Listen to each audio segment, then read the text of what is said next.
En son nerede kaldık? En son Settülbahir'i açtık. Çelik fırtına diye bir görev var. İkinci görev. Kısa bir görev.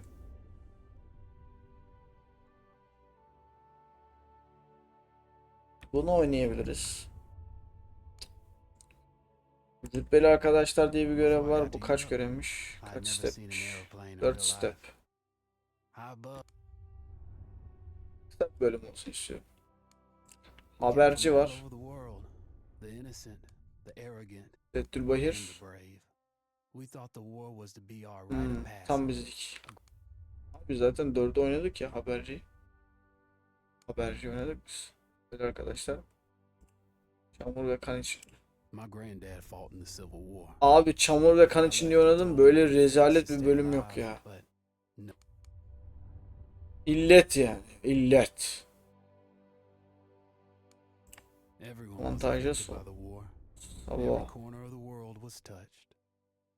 The human spirit drove us to fight where no one had dared to go before. Whether it was the mountains of the Alps or the skies. Hadi bir de İtalyanlarla şey yapalım. Arkadaşlar selamlar. En son İtalya, Avustralya, Macaristan Alplerde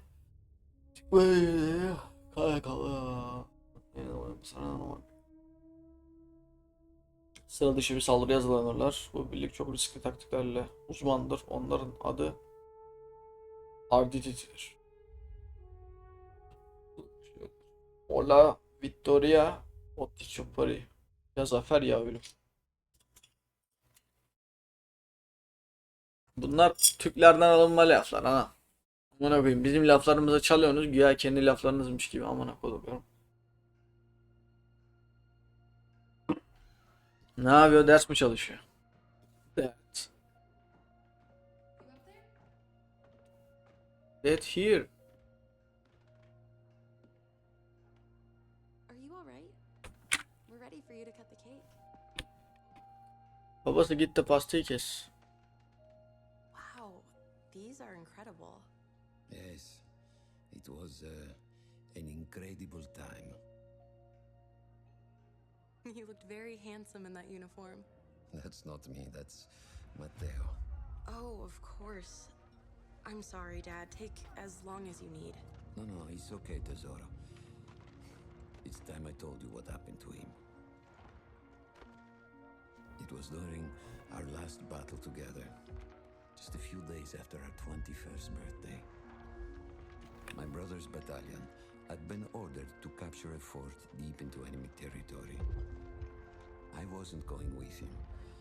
I was part of a special unit with a different mission. Our task was to support Matteo's battalion. We were a proud unit. We changed the war for Italy. The Arditi.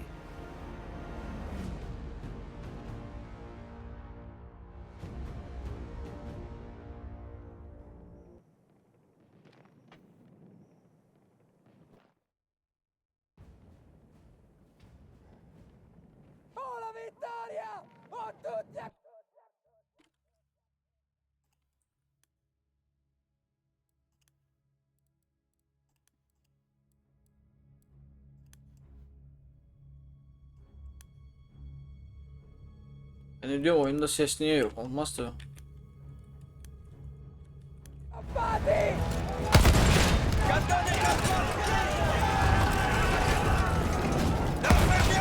Yürüyün lan bana. While Matteo was pushing forward, I had to fight up the mountain and take out anything targeting his unit. Just hearing this story makes me worried for you. Don't worry, I was in a full suit of armor. Besides, the Arditi were proud volunteers. We would have done anything for Italy. A church was sitting at the base of the path. Enemy troops had fortified it. I had to fight them first.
amına koy. Oğlum bunlar içeride portal falan mı var amına koy?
All that was left after the fleeing troops were some foot soldiers.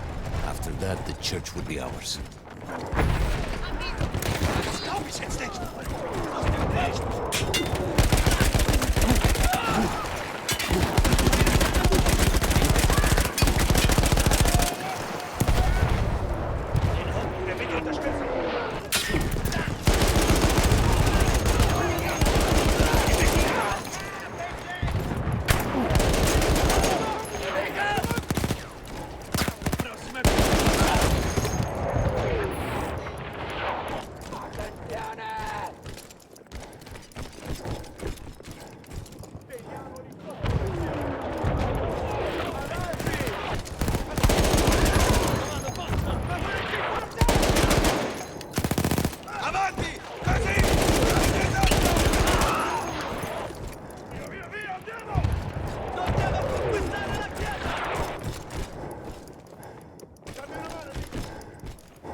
There was an artillery gun that was shelling us and Matteo's unit. I had to destroy it. And he was still heading to the fort? Right. I had to make sure he got there.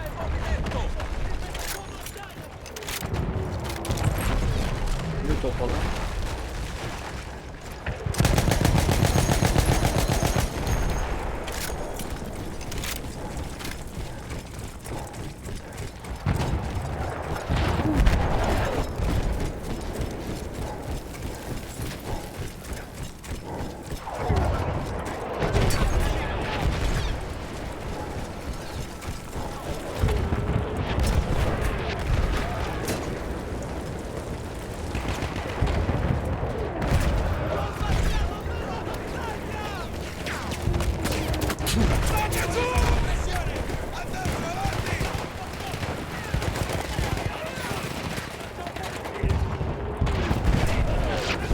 Alamıyor ki ama.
entire Italian offensive was in danger as long as that artillery gun remained.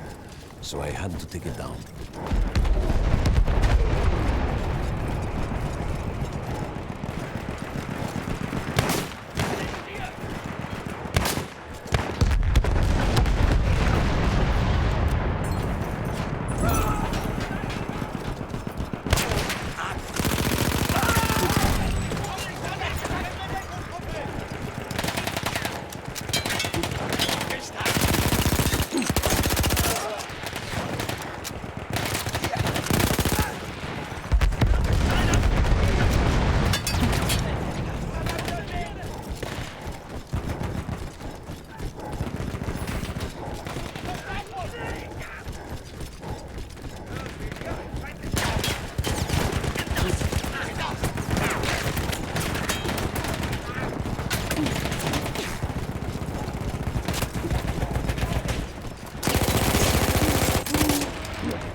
The only way to ensure that my men were safe was to blow up the gun itself.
That explosion was one of the sweetest sights of the war for me.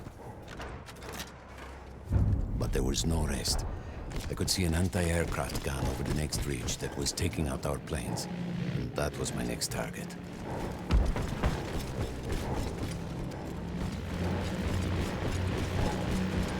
Avanti! Carica!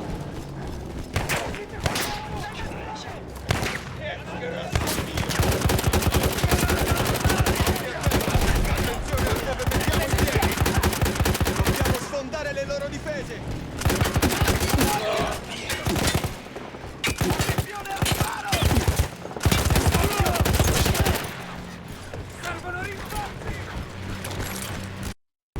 The gun was manned by Austro-Hungarian troops. I had to remove them before I could use the gun myself.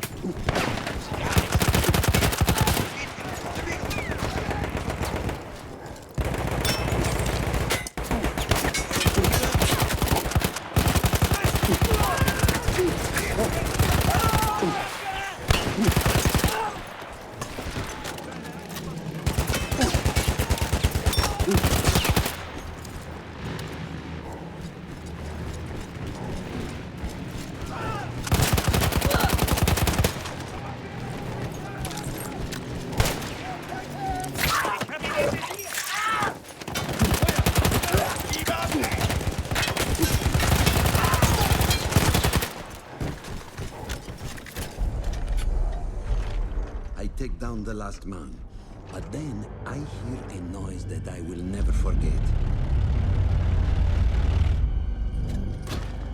They were targeting Matteo's unit below me, so I do the only thing I can. It was me against an entire enemy bomber squadron.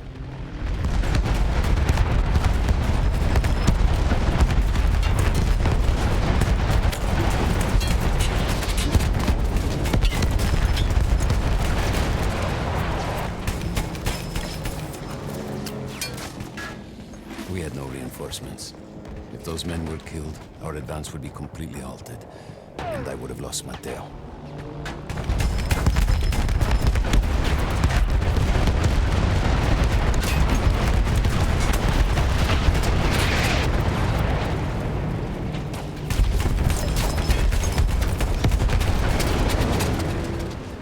After the first few went down, they started targeting me. I had to stand my ground.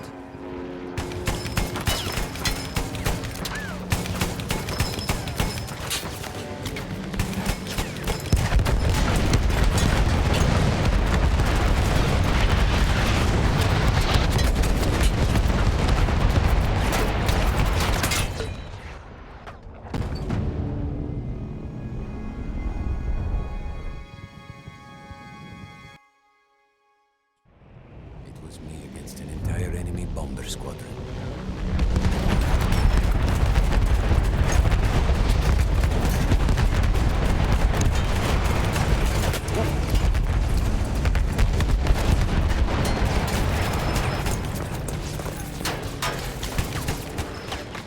We had no reinforcements. If those men were killed, our advance would be completely halted, and I would have lost Matteo.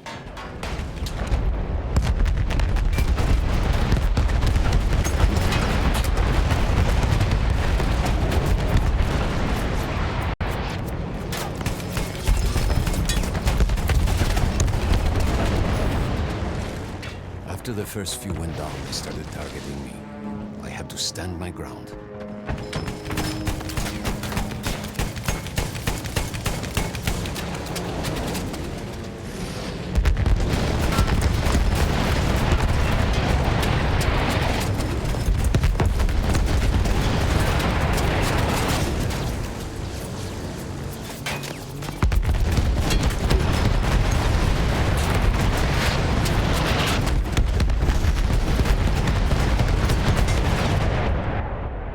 Koyayım ya.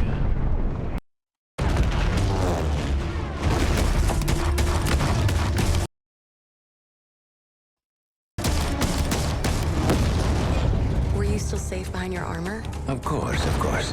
Nothing could dent it. But then the planes veered away.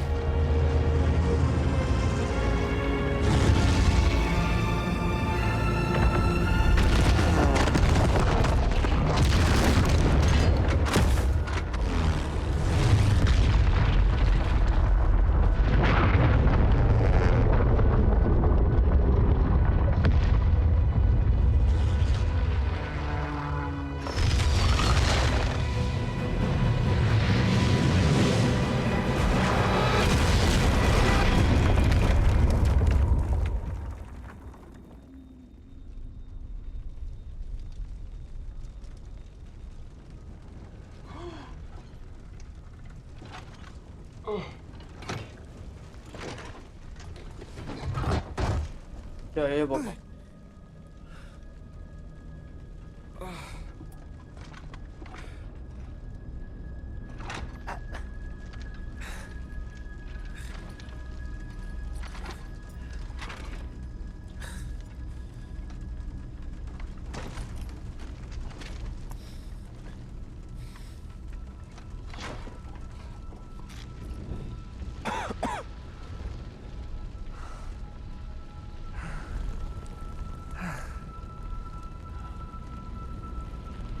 When I got up, I thought I had died and gone to hell. They blew up the mountain. They buried us. They buried themselves. Oh, God. Matteo. I had to find him. So I went down into that hell. It was my only choice.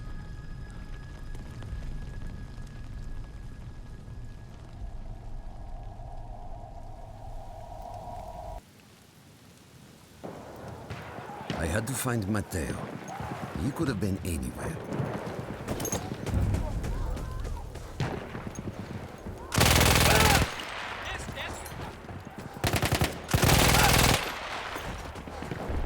I started with the first thing that came through the fog. There were allies pinned inside lodges. I needed to save them.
before we saw them.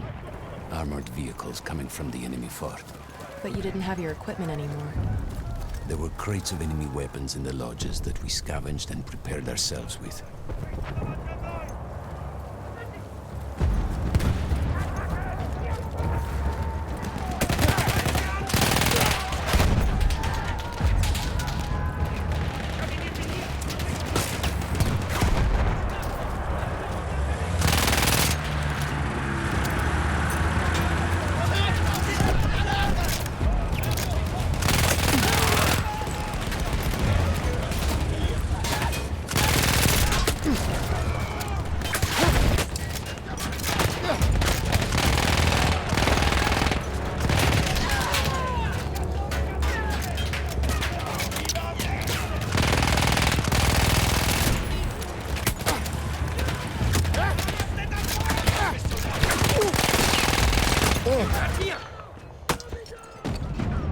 With.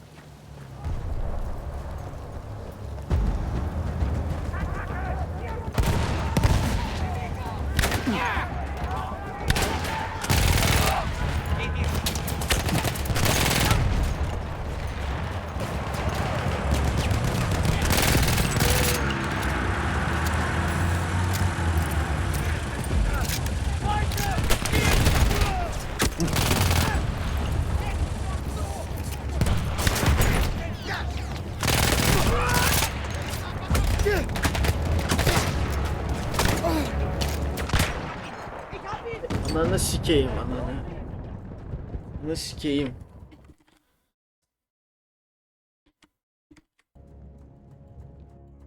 Ana kolum hikayesi bitmeyen bir saattir. Evet, herkesi alt ettik ve arkadaşını bulduk. Arkadaşını kaybetmiş. Vay. He never got older. İtalyan savaşçı, iki kardeş, And iki here dost. I am, still.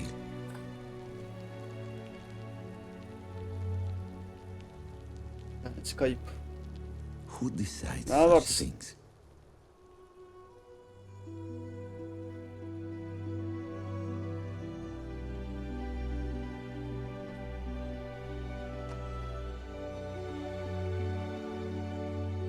Buon compleanno, Matteo.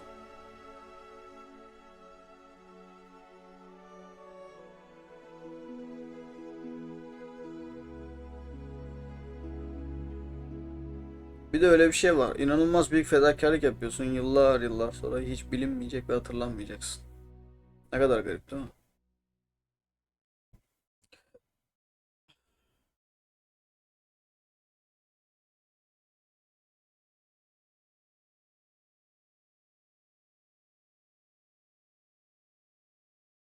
Evet arkadaşlar. Bir savaş hikayelerinin daha sonuna geldik. Başka hikayelerde görüşmek üzere. Eyvallah.